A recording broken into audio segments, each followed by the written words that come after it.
There is an emotion inside you right now that you have been running from, maybe for months and maybe for years, maybe for so long that you have almost forgotten it is there, except it shows up anyway, doesn't it? In the tightness in your chest, in the way you snap at the people you love over something tiny, in that restlessness that sends you reaching for your phone, the fridge, the wine, the work, anything to avoid sitting still long enough to actually feel it. I want to tell you something about that emotion today. It is not your enemy. It is not a problem to be managed or a weakness to be fixed. That emotion you have been avoiding, it is your curriculum. It is the exact thing you came here to feel, to learn from, and to move through. And on the other side of it is a freedom you cannot reach any other way. Because here is the truth that nobody teaches us. The feelings we refuse to feel do not disappear. They do not dissolve just because we ignored them. They go underground. They get stored, and from there, in the dark, they quietly run our lives. In this video, I'm going to show you why avoiding your emotions keeps you stuck, where those unfelt feelings actually live in your body, and a simple practice you can use the very next time you are triggered to finally let the thing move through you and set you free. So let's get into it. Let me start with what we actually do, because we are all so good at this that most of us don't even realize we are doing it.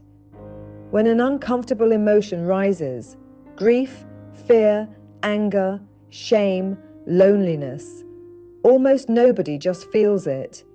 Instead, we reach for something. We distract. We numb. We stay busy. We fill every quiet moment so there is no space for the feeling to surface. And the modern world is perfectly designed to help us do it. The instant you feel a flicker of discomfort, there is a phone in your pocket with infinite scrolling to pull you away from it. There is food. There is a drink. There is a series to binge. There is more work, more doing, more achieving. Because if I just stay busy enough, I will never have to sit with what is underneath. And on the surface, it works. The feeling goes quiet. You get the temporary relief. You feel like you have handled it. But you haven't handled it. You have buried it. And there is an enormous difference between releasing an emotion and burying it alive. So I want you to be really honest with yourself for a moment. What is your go-to? When something painful rises in you, where do you run? Is it the phone, the food, the work, the wine, the constant noise? There is no judgment here. I have done every single one of them. But I want you to see it because you cannot change a pattern you cannot see. And the avoidance is the pattern. The avoidance is the very thing keeping you stuck. So here is why the avoidance does not work. And once you understand this, you will never look at your own body the same way again. Every emotion is energy. Remember what I always teach you. Everything is energy. Everything is frequency. And an emotion is energy in motion. That is literally what the word means. Emotion. Energy moving through you. And energy is designed to move, to rise, to be felt, and to pass. But when you refuse to feel an emotion, when you suppress it, push it down, distract yourself away from it, that energy does not get to move and complete, so it has to go somewhere. And where it goes is into your body. It gets stored. It gets locked into your tissues, your muscles, your nervous system. It stays there, waiting as unfinished energy. Your conscious mind is very good at forgetting. It moves on. It tells you you're fine, but your body does not forget. Your body keeps the score of every single feeling you never allowed yourself to feel. And then we wonder where it all comes from. The chronic tension in your shoulders that no massage ever quite releases. The tightness in your chest. the knot in your stomach, the way you overreact to something small, the disproportionate flash of anger, or the tears that seem to come from nowhere. That is not nowhere. That is the pressure of years of stored emotion finally finding a crack to escape through. So when you avoid a feeling, you do not get rid of it. You give it a home in your body, and it will keep knocking through tension, through reactivity, sometimes through illness, until you finally turn around and listen to it. Now here is the reframe that changes everything, because most of us were taught that emotions are problems, inconveniences, things that get in the way of being rational and productive and fine.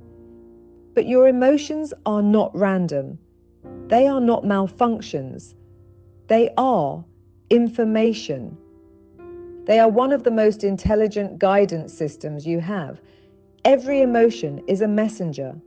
It is carrying a piece of information up to your conscious awareness, trying to show you something you need to see. Your feelings are the language your inner self uses to speak to you. And when you numb them, when you shut them down, you are cutting off your own guidance system. You are silencing the part of you that is trying to lead you home.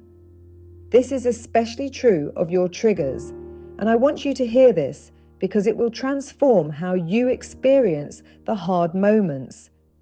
A trigger is not a problem. A trigger is a gift. When something someone says or does sends a wave of emotion crashing through you, that is not them doing something to you. That is them pressing on a wound that is already there. The trigger is simply showing you the location of the wound.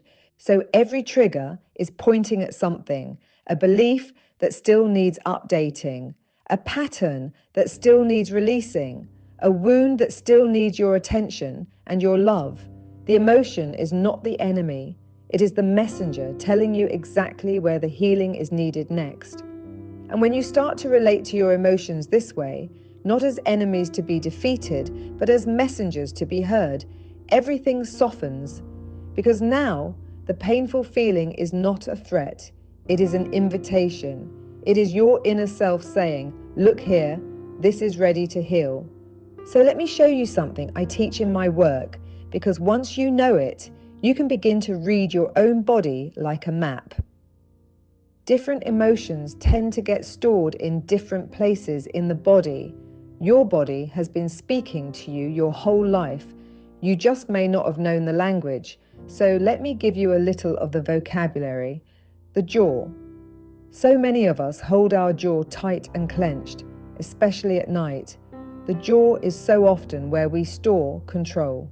All the things we wanted to say and didn't, all the times we clamped down and held it in, all the effort of keeping it together. The chest and the heart space is where we tend to hold grief and sadness. That heaviness in the center of your chest, that ache you cannot quite explain, that is so often unprocessed grief, the losses you never fully let yourself feel. The stomach, the belly is where we hold fear and anxiety. Think about it. We talk about a gut feeling, about our stomach tying itself in knots. Your gut has been registering fear and safety your entire life. And the hips.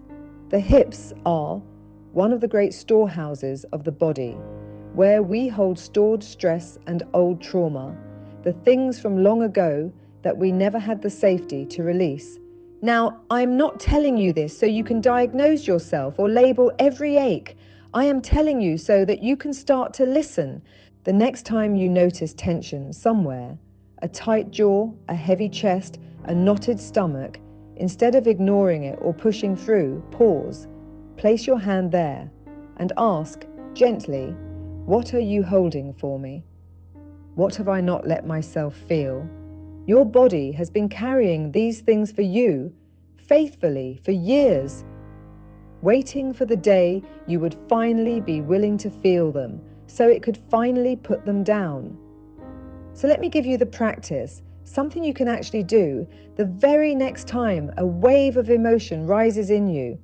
And like everything I teach, it is simple, But please do not mistake simple for weak.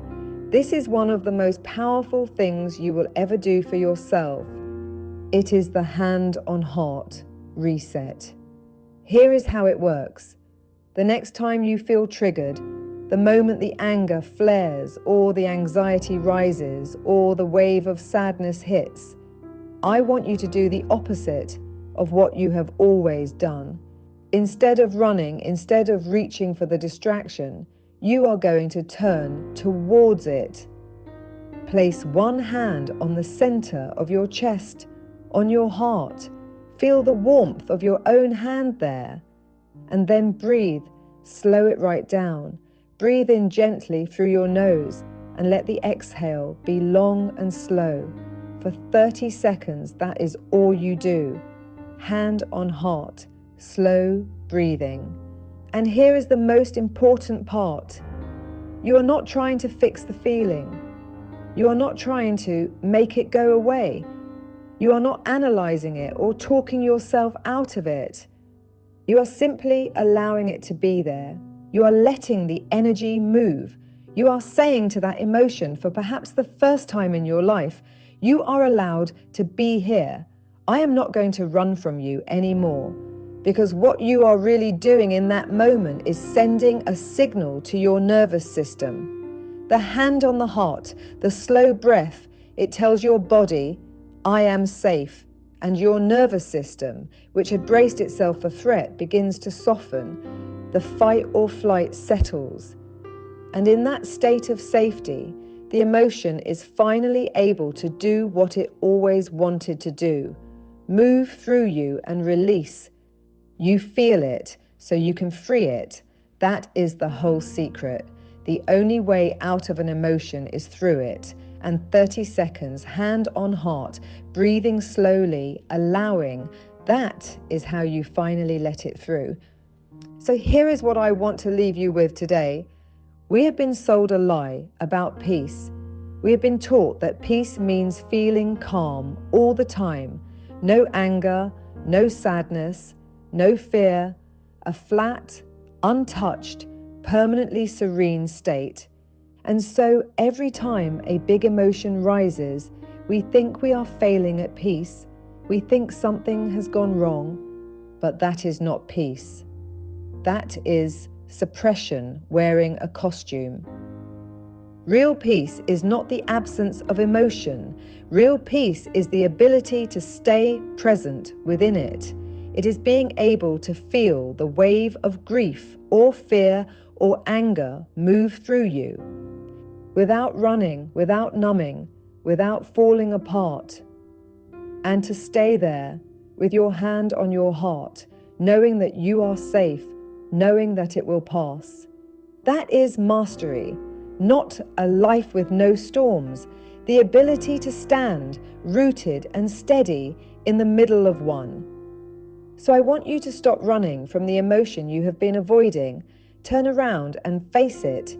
Welcome it the way you would welcome a messenger who has traveled a very long way to bring you something important, because that is exactly what it is. That feeling is not here to destroy you.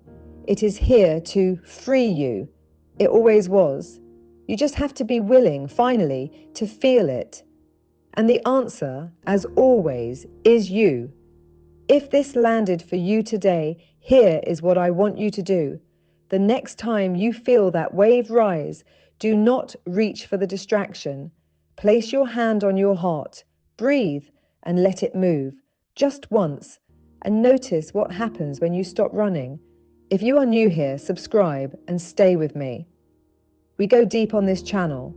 This is not surface level content. This is the real inner work that actually changes lives. I love you. Thank you for being here with me, and I will see you in the next one.